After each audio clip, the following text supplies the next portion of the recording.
Selamat pagi, siang, atau malam untuk Bapak, kapanpun Bapak menonton video ini. Pada kesempatan ini, saya akan mempresentasikan materi tentang proses pemasaran dan pemasaran digital. Saya Ika Yoga Darmawan dengan NIM 2200502344. Nah, materi yang hari ini saya presentasikan yaitu proses pemasaran dan pemasaran digital.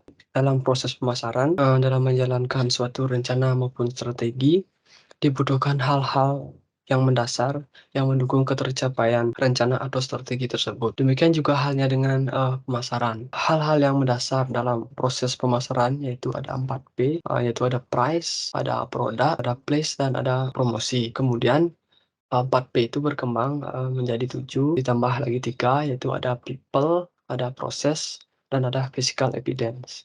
Pertama itu ada produk. Produk adalah barang atau jasa yang didesain sedemikian rupa dengan tujuan untuk dipasarkan. Produk yang berkualitas akan memiliki nilai jual yang tinggi. Tak akan mampu menarik calon pelanggan untuk membelinya. Hal-hal yang perlu diperhatikan dalam menentukan produk atau jasa yaitu pertama ada fungsi, kemudian ada kualitas, kemudian ada kemasan, kemudian penampilan, kemudian layanan, kemudian ada dukungan dan garansi dari jasa atau produk tersebut.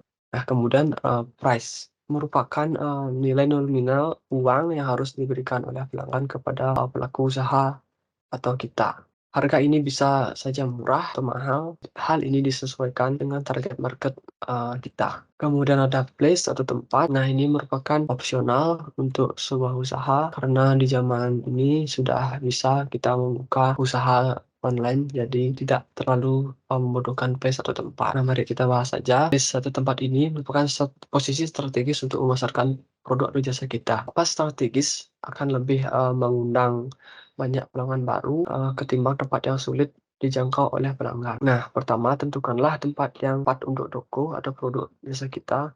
Yang perlu diperhatikan menentukan tempat adalah lokasi mudah dijangkau, strategis, dan dukungan seperti website, telepon, dan lain-lain. Kemudian ada promotion atau promosi. Promosi di sini merupakan hal terpenting dalam proses pemasaran. Kunci keberhasilan dalam proses pemasaran ditentukan oleh promosi ini. Karena promosilah yang pada dasarnya menawarkan produk dan jasa kita, yang kemudian dipilih oleh pembeli atau pelanggan. Dalam melakukan promosi, ada beberapa hal yang umumnya dilakukan, seperti periklanan, penjualan langsung, public relation atau hubungan masyarakat, kemudian ada media, serta penentuan anggaran. Nah, kemudian perkembangan 7P ini selanjutnya yaitu ada people atau orang. Nah, people atau orang ini merupakan sumber daya manusia atau SDM yang menentukan berhasil atau tidaknya suatu perusahaan. Tidak dapat kita pungkiri bahwa faktor ini sangat berperan penting dalam pertumbuhan atau bahkan kemunduran suatu bisnis. Elemen ini mengacu pada orang, pelanggan, atau karyawan yang terkait langsung dengan produk atau jasa kita. Memang kita harus meneliti target pasar kita untuk memahami apakah mereka membutuhkan jenis produk yang kita tawarkan. Namun, kita juga perlu mempekerjakan orang yang tepat agar dapat melakukan yang terbaik untuk membangun bisnis kita untuk yang sekarang atau di masa depan. Inilah mengapa perusahaan saling bersaing untuk mencari kandidat terbaik. Bahkan mereka rela membayar lebih untuk menyewa freelance yang ahli dalam mencari kandidat perusahaan tersebut. Karyawan yang mampu melayani konsumen dengan baik atau sebaliknya akan memberikan kontribusi bagi keberhasilan perusahaan bisnis jasa kita yang beredar di pasar. Faktor penting lainnya dalam SDM adalah sikap dan motivasi pegawai di bidang jasa. Kemudian ada proses. Sistem dan proses memainkan peran penting dalam menciptakan dan memberikan layanan berkualitas kepada pelanggan kita. Nah, pastikan proses yang aman untuk mengurangi biaya yang tidak perlu terkait dengan implementasi di seluruh proses. Kita dapat merekam langkah-langkah selama proses dan menganalisanya untuk mengidentifikasi bagian mana yang perlu kita tingkatkan. Proses di sini meliputi bagaimana perusahaan memenuhi kebutuhan setiap pelanggan, mulai dari pelanggan melakukan pemesanan sampai akhirnya mendapatkan apa yang pelanggan inginkan. Beberapa bisnis seringkali memiliki cara unik untuk melayani pelanggan, seperti halnya di restoran.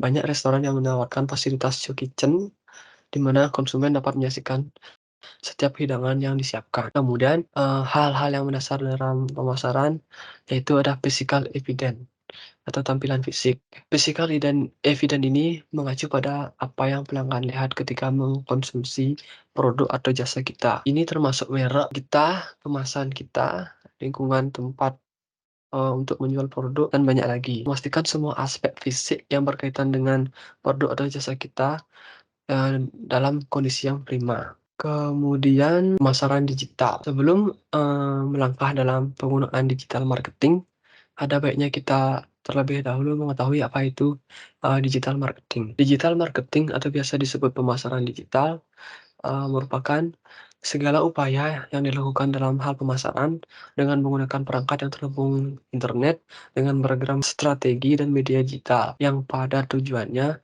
dapat berkomunikasi dengan calon konsumen dengan saluran komunikasi online. Beragam akses digital marketing yang dapat kita coba dengan tujuan calon konsumen dapat melihat penawaran kita, yaitu ada website, ada blog, ada media sosial, kemudian ada live streaming shopping yang lagi hype sekarang ini. Nah, kemudian ada beberapa cara untuk mengoptimalkan pemasaran digital. Itu yang pertama ada search engine optimization atau disingkat dengan SEO, kemudian ada search engine marketing atau SEM. Search engine optimization ini merupakan cara utama dan organik untuk menyempurnakan alat penelusuran di internet.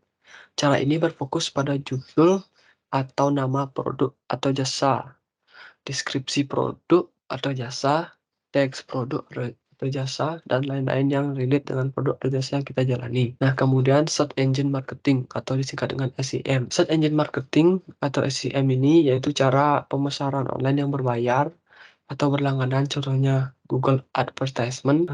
Cara ini sangat mempercepat traffic ke produk atau jasa kita yang kita pasarkan di internet. Ini ada keuntungan pemasaran digital. Itu yang pertama, media digital sebagai gerbang informasi konsumen masa kini. Fakta saat ini, konsumen akan mencari informasi mengenai produk maupun jasa yang kita sedang jalani melalui internet atau website maupun sosial media, karena dianggap lebih praktis dibandingkan datang langsung ke penyedia produk atau jasa. Dengan informasi online tersebut akan memudahkan konsumen tanpa harus datang ke tempat penyedia produk atau jasa tersebut. Kemudian, memberikan banyak waktu kepada konsumen untuk mempelajari produk atau jasa. Di era serba sibuk sekarang ini, banyak orang belum punya waktu luang untuk datang langsung ke tempat atau outlet suatu produk untuk melihat produk yang diinginkan. Namun, dengan adanya media digital, konsumen akan sangat dibantu untuk mendapatkan informasi produk atau jasa yang telah dijalani. Eksistensi dari media digital ini pada akhirnya akan memberikan keleluasaan kepada konsumen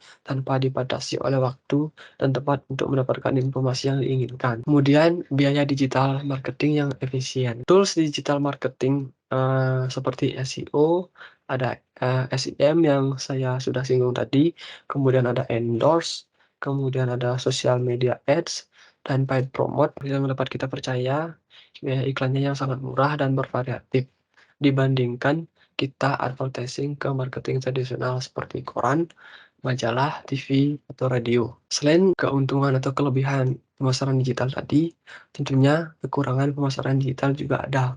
Itu adanya isu terhadap keamanan dan privasi. Digital marketing berorientasi sebetulnya pada teknologi, di mana kita ketahui keamanan digital sangat rentan di masa ini seperti penipuan, phishing, cybercrime, berisiko mengurangi security dan privasi bisnis kita. Kemudian ada teknologi yang terus dan sangat cepat berkembang, menambah biaya pemeliharaan. Resource teknologi yang disiapkan perusahaan saat ini mungkin di masa 1 sampai 2 tahun mendatang sudah tidak efisien digunakan dalam melakukan digital marketing.